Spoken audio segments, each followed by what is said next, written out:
This is The Strange Recital, a podcast about fiction which questions the nature of reality.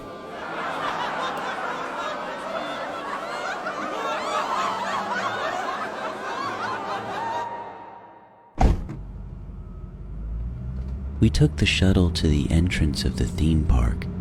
My father said, "Remember, our car is in Squiggly Section C." The day was thrilling. When we returned to Squiggly Section C, there was another family inside our car. They looked just like our family.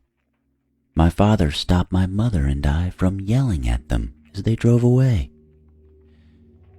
We sat in the empty parking space. Many families came and went. None of them noticed us. A girl from one of the families stepped on my hand without acknowledging me. Eventually, the parking lot was empty. The theme park tower lights shut down. We were exhausted and hungry. In the middle of the night, Father woke us up. The shuttle had returned. The driver had no face. There was another groggy-eyed family on the shuttle. They too were identical to our family. We stepped inside the shuttle and introduced ourselves, but they said nothing, ignoring our presence, holding each other close. We drove on. Father nudged me on the shoulder. I had fallen asleep. It was morning, and the shuttle had pulled up in front of our house. We were home. The other family had already gotten off the shuttle. We followed them to the front door.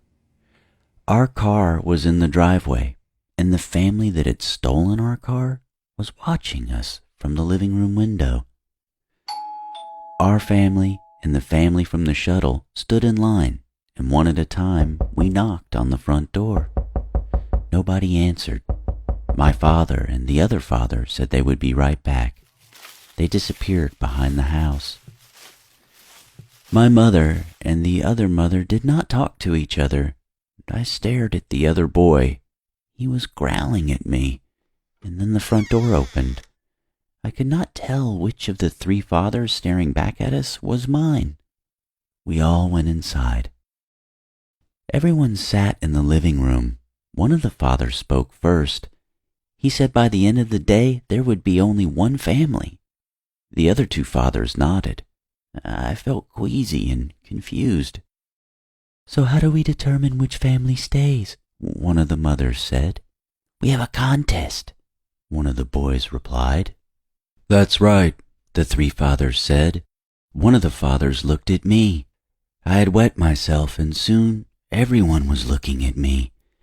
The other boy pointed. "Does that mean he goes first?" No, the three mothers blurted. "None of the boys can go first." I was crying, and the words trembled from my lips. "Go where?" One of the fathers stood up and said, "I will make this easy." He marched into the study, and we all heard the gun. He had shot himself dead. None of the mothers seemed to mind, nor did the other two boys. The two living fathers dragged the dead body down into the basement. One of the boys grabbed my hand. "Want to play outside?" I snatched back my hand and rushed to my room and slammed the door and tried to lock it, but the lock had been removed. I pushed against the door, but they bullied their way into the room. One was tugging my hair, and the other was pulling at my legs. "Take off his shoes. Take off his pants. See, he's still wet with pee." I was kicking and kicked myself free, then whirled around and wrestled the other boy to the floor, then felt myself lifting into the air. One of the fathers carried me into the study and placed me onto his leather chair. He left me there alone. I hugged myself and rocked back and forth while everyone whispered outside the closed door. There was a chunk of brain matter on the family portrait from the first father who had shot himself in the mouth.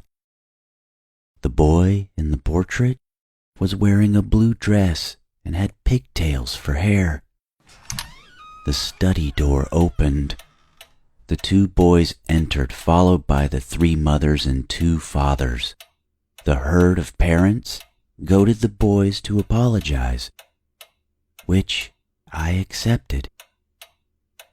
Then everyone stared at one another, and the pendulum inside the grandfather clock halted into a mid-swing silence that loomed all around.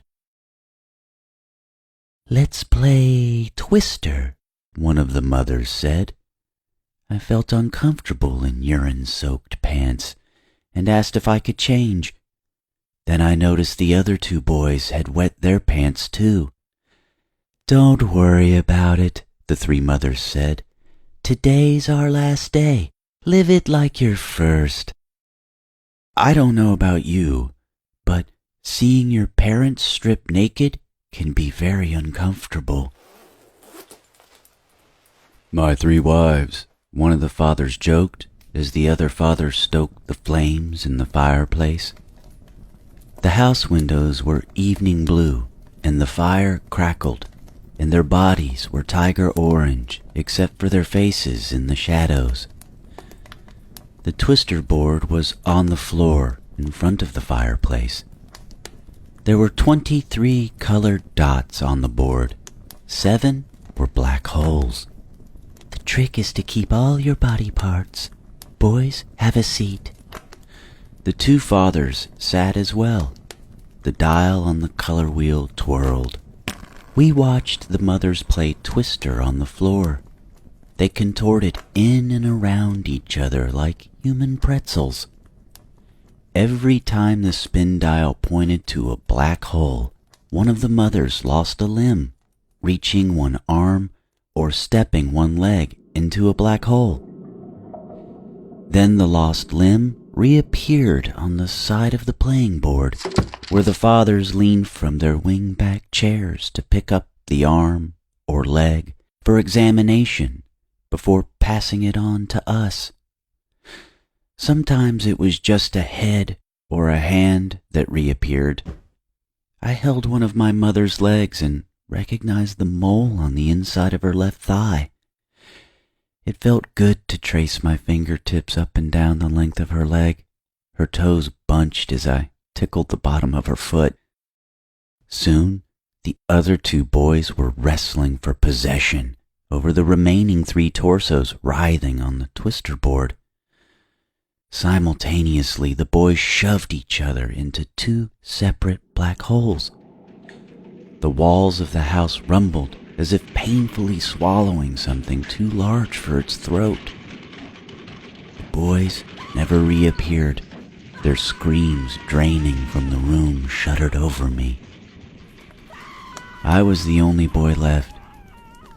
The 2 fathers were sitting by the fire, sharing a cigar.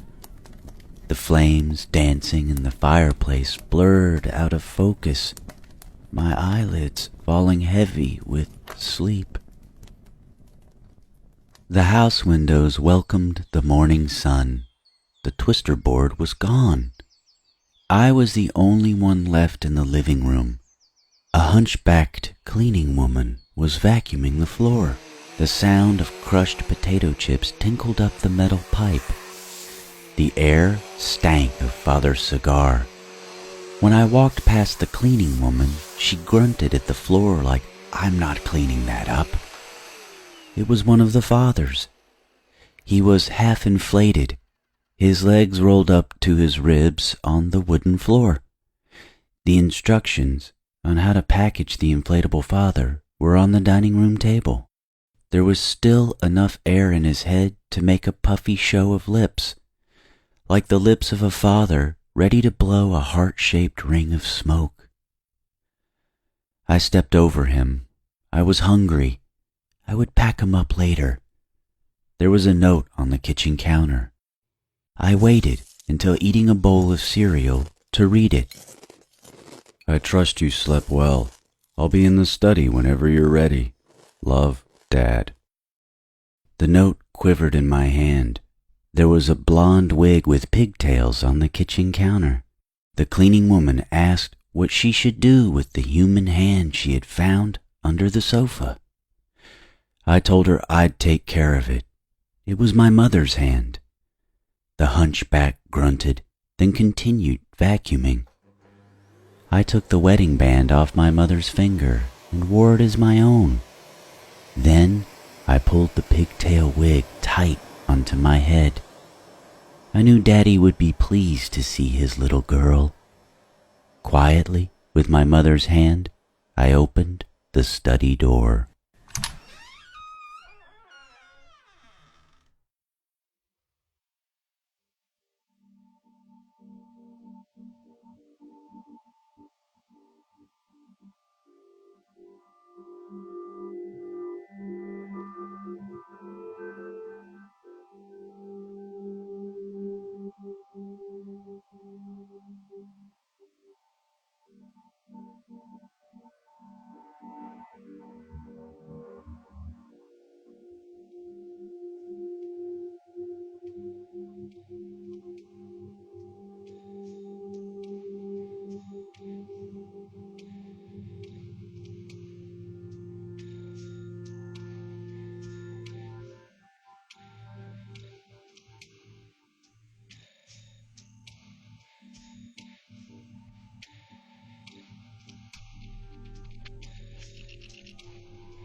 That was After the Rides, written and read by me, Ian Caskey.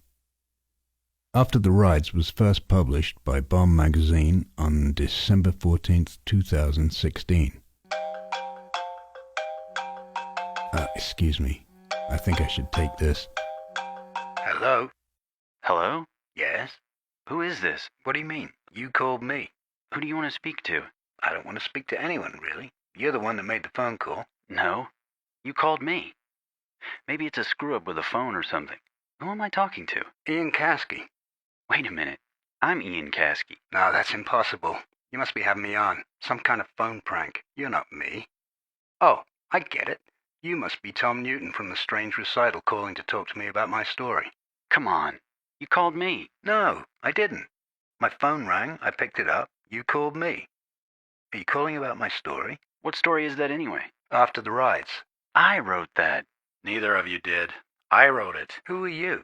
And what are you doing on this phone call? I'm Ian Caskey, and this is the conference call we set up so you guys could interview me about my story. Which one of you is Brent and which one of you is Tom? Ah, so you're Ian Caskey, are you? Well, you must be the inflatable one. I've never heard of any inflatable dolls writing stories. You couldn't have written it. Anyway, you're not Ian Caskey. I am. I suppose you call that logic. Yep, you're inflatable, just like I thought. Who are you? I'm Ian Caskey. No. I'm Ian Caskey. Shut up. I'm beginning to regret ever getting involved with you guys. It seemed like a good idea, but you're not only brazenly trying to steal my story, you're running off with my whole identity. Sociopaths. Now who's ripping off who here? I wrote the story. It was published by Bomb. It's got my name on it. You call me up and you say I called you. Delusional. Maybe you need help. This is getting old. Why don't we just agree, whoever we are, that the purpose of this conversation is to discuss my story. After the Rides. Let's just get on with it. Great idea. We could each talk a bit about the story. Okay, who goes first? I will, because I'm Ian Caskey, and I wrote this story. No, you didn't. Now we're back where we started. This is like that game of Twister I wrote about. We're going to have to find a way to decide who speaks. I'll toss a coin, and you two Ians call it. We can't see you. How do we know you're not cheating? A thing called trust. And why should I trust you? You're pretending to be me. I'm not pretending to be you. I am you. And you're a walrus, no doubt. I'm starting to like this. I think Borges said that all authors write the same story, just in different versions, and we're taking it a step further. All authors are the same person. The same, but different. I suppose we're going to have to find a way to differentiate ourselves. We know who the inflatable Ian is. We can tell by his voice. I'll be the rubber Ian, and the other one, you can be the paper Ian. How's that? But I'm not inflatable. You could pretend you are, just for the sake of clarity. Okay, I'm tossing a coin. Oh, hang on, I just dropped it. Give me a sec. Okay, here goes. Call it, Paper Ian. Tales. Tales it is. Now tell us about that story you say you wrote. Well, actually, I didn't write it. Just like I thought. Another Ian wrote it. A fourth Ian. I'm only his representative. Sure. He doesn't make personal appearances or grant interviews, but he did want to let everyone know that the story originated from a technique similar to the automatic writing of surrealism and Carl Jung's Red Book manifestations. Yeah. The stories often arrive as a waking dream unbounded by logic and moral ideals. It is only after transcribing them for the fourth Ian, also known as Duende, or the Goblin, or the Homunculus, that I find myself shuddering in a cold sweat and often store the words inside of an old sock drawer from my youth, or shred them up so no one will ever know. But this story escaped me, and now it runs amok upon its own. Interesting. But I have a different take. When I wrote this story, I wanted to put a postmodern spin on an ancient Indian philosophy. Advaita Vedanta proposes that everything is one. At the deepest level of reality, there are no individual selves. So even though the narrator calls himself I, he's in a fractured hall of mirrors. Which of these others, identical to himself, is actually the I?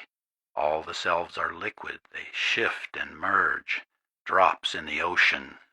Yeah, well, I've always been interested in Les Chants de Maldoror, written by Le Comte de Lautréamont, or Isidore Lucien Ducasse. He died of fever at age 24 in Paris when it was under siege by the Prussians in 1870. Ducasse. Sounds a bit like Caskey. I think I might start calling myself Ian Ducaskey. What? Yeah. Anyway, his book was completely bereft of morality. I think it might have been Paul Eloy, or perhaps Louis Aragon, who stumbled upon it in a used bookstore and showed it to André Breton. After that, Lautréamont became the seminal prophet of surrealism, famous for his image of an umbrella and a sewing machine meeting by chance on a dissecting table. In my story After the Rides, I was trying to recreate this sensibility in a 21st century American style. I think I did all right. Maybe you would have, had you done it. Come on. Which one of you is Tom, and which one of you is Brent? I'm Ian Caskey. No, I'm Ian Caskey. No, you're not. No, I'm Ian Caskey. Hey, come on, you go. I'm Ian Caskey. I'm Ian Caskey. No, it's I'm me. Ian Caskey. I wrote the story. I'm Ian Ian Caskey. Caskey. I'm Ian Caskey.